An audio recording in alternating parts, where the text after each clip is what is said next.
A paz do Senhor, meus queridos irmãos, a paz do Senhor, minhas queridas irmãs. Estamos iniciando mais um programa da EBD em Casa, Escola Bíblica Dominical. É um prazer, é uma alegria estar de volta com vocês. E agora, na lição de número 5, estaremos aqui fazendo esse comentário da lição de adulto. Você é o nosso convidado. Se você está começando agora, está iniciando agora assistir o nosso programa, eu te convido para você se inscrever no canal, dar o seu joinha e compartilhar nossos vídeos para o maior número de pessoas que você conhece. Também te convido para pegar a sua caneta, a sua revista, o seu bloco de anotação e a sua Bíblia, para nós iniciarmos a lição de número 5, a lição de adulto, que tem por tema contra os falsos profetas. Os falsos profetas e os verdadeiros profetas sempre existiram e vai existir até a volta de Cristo Jesus. Porque o inimigo sempre quer contrariar a obra de Deus. E os falsos profetas sempre querem imitar os profetas verdadeiros para confundir o povo de Deus. Então eles profetizam em nome do Senhor para confundir aqueles que são de Deus. E nós vamos ver nessa lição como não ser confundido pelos falsos mestres e pelos falsos profetas. Fica comigo até o final da lição e nós iremos aprender como nos comportar diante dos falsos profetas e dos falsos mestres. O nosso texto áureo está em 2 Pedro, capítulo 2 e versículo 1. E também houve entre o povo falsos profetas, como entre vós haverá também falsos doutores, que introduzirão encobertamente heresias de perdição e negarão o Senhor que os resgatou, trazendo sobre si mesmo repentina perdição. Verdade prática, os falsos profetas contrapõem a palavra de Deus e lançam dúvida no coração do povo. Esse é o papel do falso profeta. E também aqui Pedro relaciona também o falso profeta com os falsos mestres, os falsos doutores, tá? Que procuram iludir e confundir o povo de Deus. E por isso nós precisamos estar atentos. A nossa lição é comentada pelo nosso professor Elias Soares, nosso teólogo, é o comentarista dessa lição, dessas 13 lições. O nosso texto áureo, a nossa leitura bíblica em classe está em Ezequiel, capítulo 13, verso 1 ao 10. Não vamos fazer a leitura para nós ganharmos tempo. A nossa lição, como é de costume, está dividida em 3 tópicos. Nosso comentarista divide ela em 3 tópicos. Nosso primeiro tópico, sobre os profetas. O segundo tópico, sobre os falsos profetas em Ezequiel. E o nosso quarto e último tópico, sobre o terceiro tópico, sobre a geração das mensagens falsas. Né? Então, iniciando a nossa lição aqui pela introdução, os falsos profetas estavam apoiados e protegidos por líderes religiosos e civis que haviam se apostatado. Esse foi o maior desafio para Jeremias na cidade de Jerusalém e para Ezequiel na Babilônia. Então, isso foi um dos maiores desafios, foram os falsos profetas. Eles eram, recebiam salários, era como funcionário público para profetizar só aquilo que o rei queria ouvir. Mas não profetizava aquilo que o rei precisava ouvir. Porém, Jeremias, Ezequiel, os profetas de Deus, profetizavam aquilo que o rei e que o povo precisava ouvir. e por isso eles eram ressachados, eram desprezados, mas eles não deixavam de falar da verdade, ou profetizar a verdadeira profecia vinda de Deus.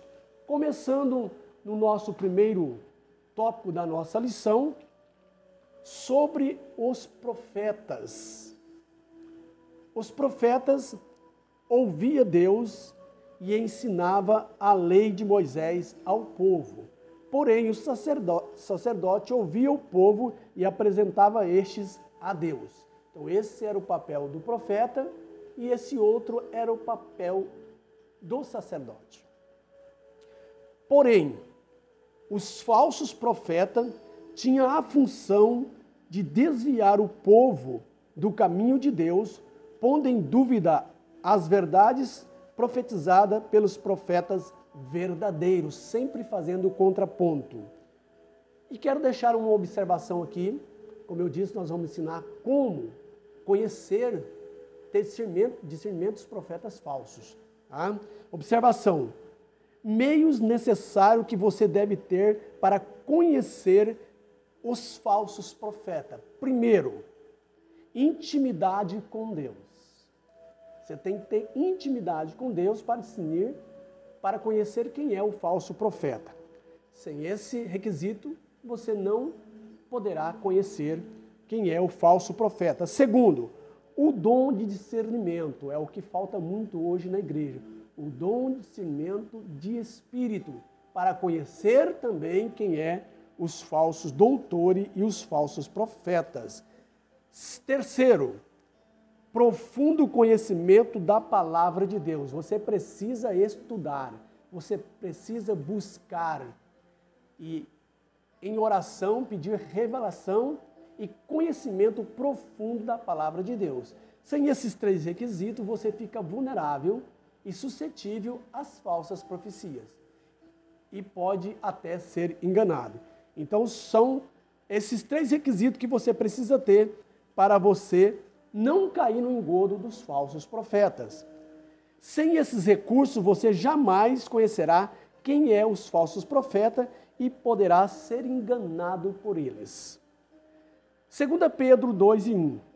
Mas houve também entre o povo falsos profetas, como entre vós haverá falsos mestres, os quais introduzirão encobertamente heresias destruidoras, negando até o Senhor que resgatou, trazendo sobre si mesmo a destruição. Tá? Então aqui o apóstolo Pedro nos aconselha, ficar atento sobre, porque ele pode enganar. Segundo tópico da nossa lição, sobre os falsos profetas em Ezequiel. Ezequiel descreve com precisão a natureza e as atividades proféticas desses enganadores. Então Ezequiel não deixa barato, mas ele escreve com precisão. Primeiro, eles profetizavam em nome de Deus, porém sem Deus os ter mandado. Tá? Segundo, eles profetizavam segundo o seu coração e não segundo Deus. Terceiro, eles profetizavam o que eles viam e não segundo a visão de Deus. Quarto, eles faziam um desserviço a Deus. Eles eram chamados de loucos e em hebraico significa Nabal. Então a palavra louco em hebraico significa Nabal. E os falsos profetas eram chamados de Nabal em hebraico. Quinto, eles foram comparados como raposas. Por que eles foram comparados como raposa? Por causa dos seus caráteres destrutivos e perigosos.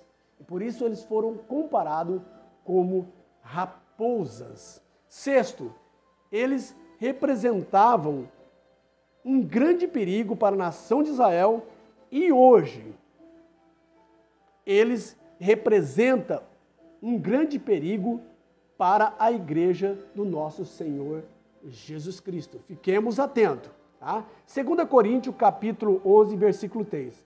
Mas temo que assim como a serpente enganou a Eva com a sua astúcia, assim também sejam de alguma sorte corrompidos os vossos entendimentos e se aparte da simplicidade e da pureza que há em Cristo Jesus.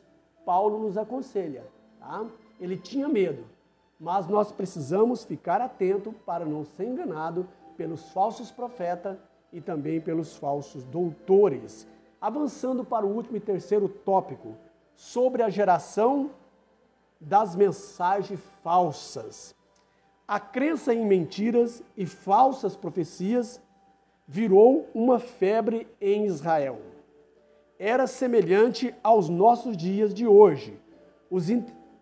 O interesse e a busca com avidez espantosa pelas mensagens falsas na atualidade mostra essa realidade em nossos dias. É espantoso o interesse, a busca pelas falsas mensagens.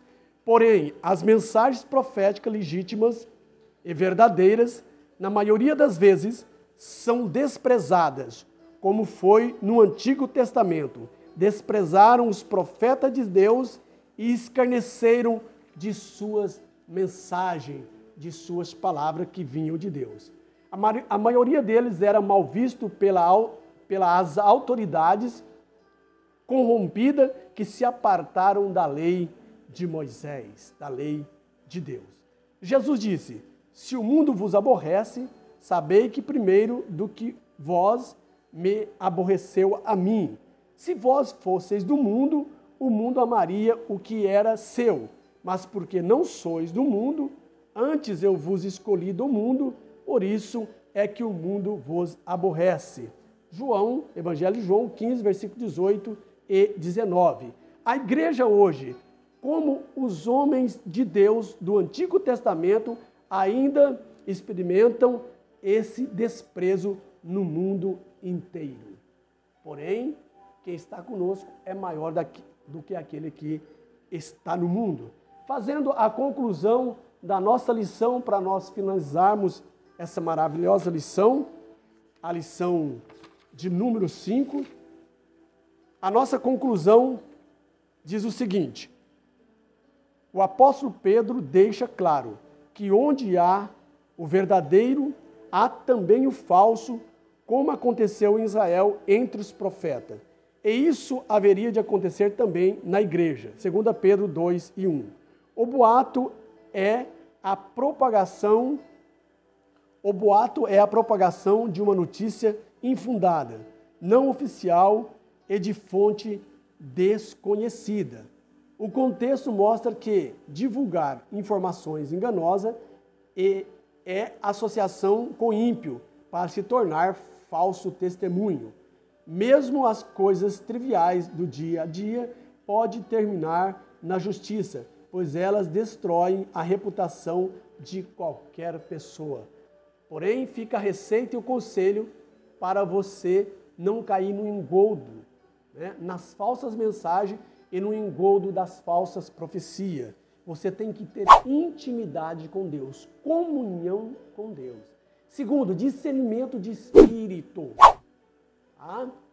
E terceiro, você tem que ter profundo conhecimento da palavra de Deus. Que Deus abençoe sua vida, que o Espírito Santo fale mais profundamente no seu coração. Um beijão no seu coração. Estaremos orando pela sua família e até o próximo vídeo, meus queridos. Bye, bye.